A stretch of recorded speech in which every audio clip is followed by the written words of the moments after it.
So that's the power of our Sanatana Dharma. It is rooted in deep Vedic knowledge and our Gita. I'm very fortunate to be here today. It was a surprise for me when Swamiji invited me to be here today on this auspicious day. It was very surprising for me to be here because I never thought I would get such an opportunity. I never think of it. I believe in Karma Yoga without expecting any results. I don't come from a great scholarly family, but I come from a family of great bhaktas. My father was a great devotee of Hanuman. Maybe because of Hanuman, I think I was called here. And all through my childhood, the Taraka mantra, Hare Rama, Hare Krishna, Krishna Krishna, Hare Hare, Hare Rama, Hare Rama, Rama Rama, Hare Hare. That's what my father used to sing when I fallen sick. When I used to fall sick, he used to put me on his lap. That was the only Taraka mantra. Then I used to, apart from the medicines, I think that's what my childhood memory is. How could I get healed from many diseases? And I had a lot of asthma when I was a kid. So this Taraka mantra has really helped me. Even once in a while, even now my kids ask me. When they fall sick, when they feel low, the only mantra I recite is not any other mantra. Only Hare Rama, Hare Krishna, Krishna, Hare Hare, Hare Rama, Rama Rama, Hare. That's what I sing when I recite for my kids. And that is the power of our Taraka mantra. I offer my Sastanga Namaskarams to the lotus feet of Sri Krishna, the presiding deity of this holy land. My deepest respects to the Pitadipati of Puttege Mata, Sri Sugunendra Tirtha Swamiji, whose vision has turned this town into a global classroom for the Bhagavad Gita. My reverence to all the learned Swamijis of Ashtamatas, the scholars, and the thousands of devotees who have turned Udupi into Vaikuntha today. Coming to Udupi, I could feel the spiritual vibrations, which is very hard to describe. This is not just a temple town. This is a spiritual powerhouse of Bharat. As I have said earlier, maybe I'm fortunate enough, I have the blessing of Lord Hanuman. So, Pratamo Hanuman Nama, Dvitiyo Bhima Yevacha, Purna Pragna Trutiyastu Bhagavad Karya Sadhaka.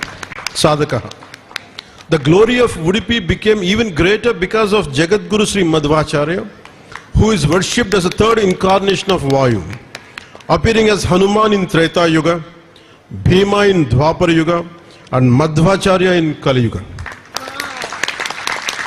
In his divine form, he installed the idol of Sri Krishna at Udupi and founded the Ashtamatas, a tradition that has continued for more than 800 years. His Dvaita philosophy and his teachings brought clarity and purpose to spiritual life and continue to inspire countless devotees even today. Following this sacred lineage is His Holiness Sri Sugunendra Tirtha Swamiji, the 30th Pontiff of Sri Puttege Mata, who accepted sannyasa at the young age of 12. Swamiji has taken the teachings of Srimad Madhvacharya philosophy across the world and established many spiritual centers abroad to guide devotees living outside our Bharat. He has represented Hindu Dharma on global platforms, including the United Nations. Most importantly, he made possible a historic achievement where 1 crore people wrote the complete Bhagavad Gita.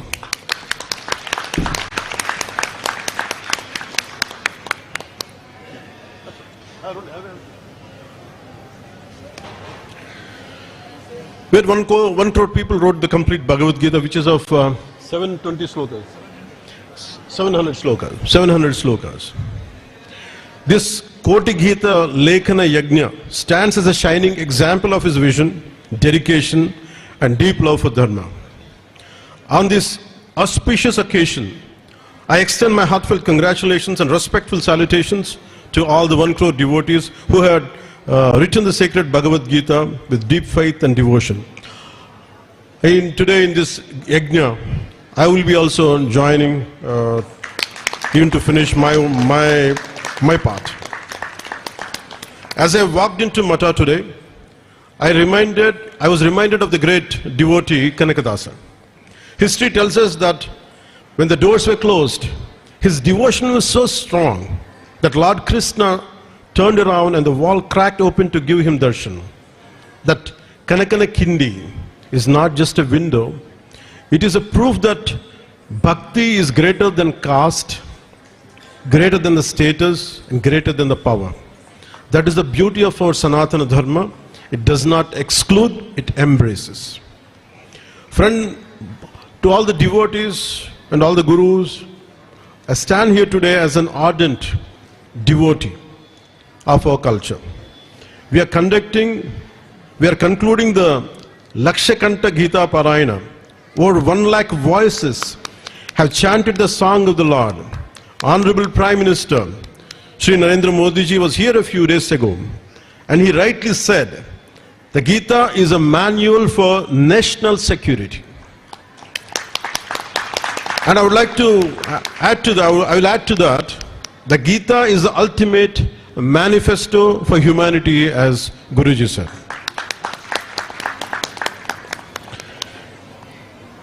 Just in the afternoon, I have tweeted on my social media handle about the opportunity which was bestowed on me, and I was quoting about our visual picture about majestic sketch of Lord Krishna imparting the Bhagavad Gita to Arjuna in our handwritten constitution, original handwritten constitution.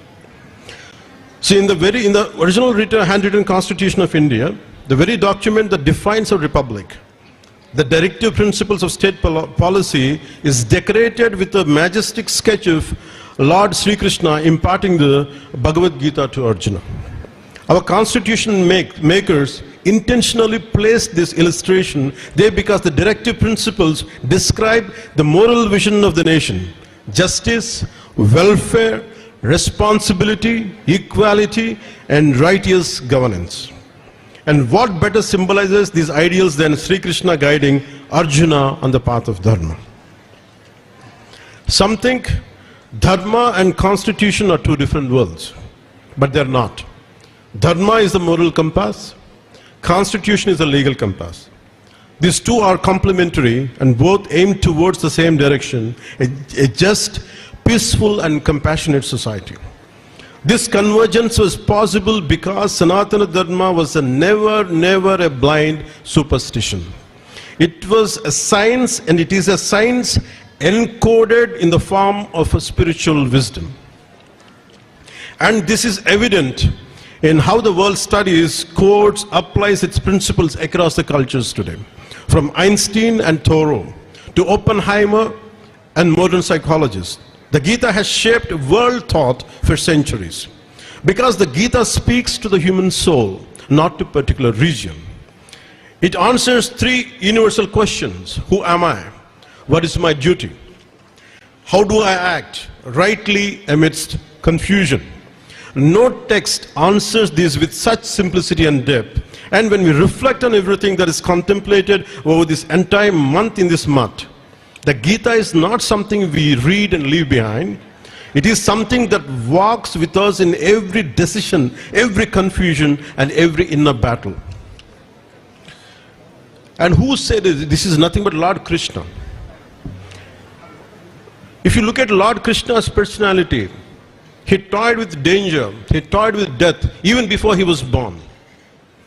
And he had known for his courage, known for his compassion, and love and resilience, and above all his detachment. Goddess of death, death was always haunting him even before he was born.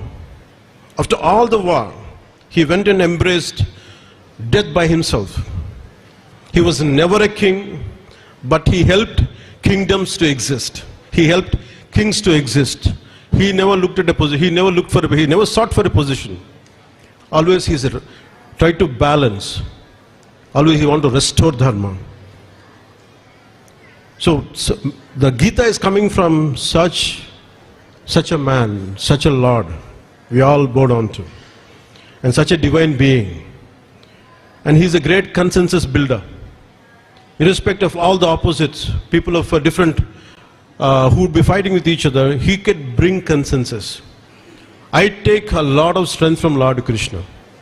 Maybe I don't know a great Sanskrit, I don't know the slokas of Sanskrit, but I know the essence of Gita. Do your duty and don't expect any results. Just do your duty, keep on going. That's why whether I lose, I win, I don't care. I keep going, I keep doing battling. I took that spirit from Gita. So like me in everyday life, all of us face our own mini Kurukshetras. We face situations which test our integrity. There are decisions that test our courage. There are pressures to compromise, to choose what is popular or what is right.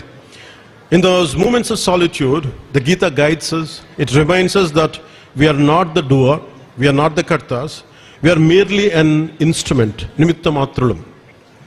The Gita has taught me nishkama karma, to do my duty as an individual, as a minister, it could be anybody, in whatever role I assign. To do it fiercely, completely and honestly, without worrying about whether it will get me results, votes in the next election or not, I don't care. If I do good, I lose. If I do good, let the results speak. Whether it is good, bad, I don't care. So if I stand by truth and I stand alone, so be it.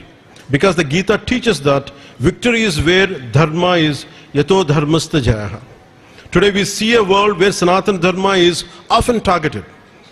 And we had seen it in Tamil Nadu also. We see ridicule disguised as freedom of speech.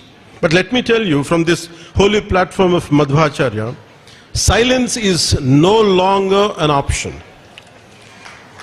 Acharya Madhva, the proponent of Dvaita philosophy, was not just a saint, he was a revolutionary thinker. He proved that devotion requires strength. Look at the idol of Lord Krishna here. He holds the churning rod in one hand and the rope in the other. It signifies that to get the butter, which is metaphorically known as wisdom, you must churn the ocean of life, you must face the struggle. Today, majority of the population in Bharat are youth. I also see many youngsters in this crowd. I give a call to all the youth, especially Gen Z, and to all my young brothers and sisters. Do not treat the Bhagavad Gita as a book to be kept in the puja room and wrapped in a red cloth. Read it if you are depressed. Gita is your counselor. If you are confused, Gita will become your mentor. If you are a leader, Gita is your moral compass. When the thinkers and devotees from the different countries sit together in this dharmic atmosphere, they embody the ancient Indian vision of Vasudhaiva Kutumbakam, which is the heart of Bharat's global outreach today. This is not a mere religious contribution, this is a civilizational contribution by Puttege Mutt. For centuries, it is this very civilizational strength that has guided and protected our nation. This Karma Bhumi has endured invasions, turmoil, and countless challenges, not because of weapons or wealth, but because of our scriptures, our traditions, our saints and our sacred institutions that kept Dharma alive and unbroken. Our sages encapsulated that strength in these words, Dharmo Rakshati Rakshitaha. That principle that when we protect Dharma, Dharma will protect us. The eternal law is the very heart of the Gita, the guiding force of our civilization and the moral spirit that inspired the makers of the constitution. That's the reason Bhagavad Gita cannot be seen as a mere scripture. It is the living pulse of our civilization. It has given courage to warriors, clarity to leaders, comfort to the distressed, and wisdom to the generations. Just a couple of days back, this timeless wisdom echoed once again on the world stage when our Honorable Prime Minister Shri Narendra Modi ji presented a Russian translation of the Bhagavad Gita to the President Putin at this crucial moment in global affairs, right in the middle of ongoing war with Ukraine. That gesture reminds the world that India's greatest export is not weapons or wealth, but wisdom. Climate change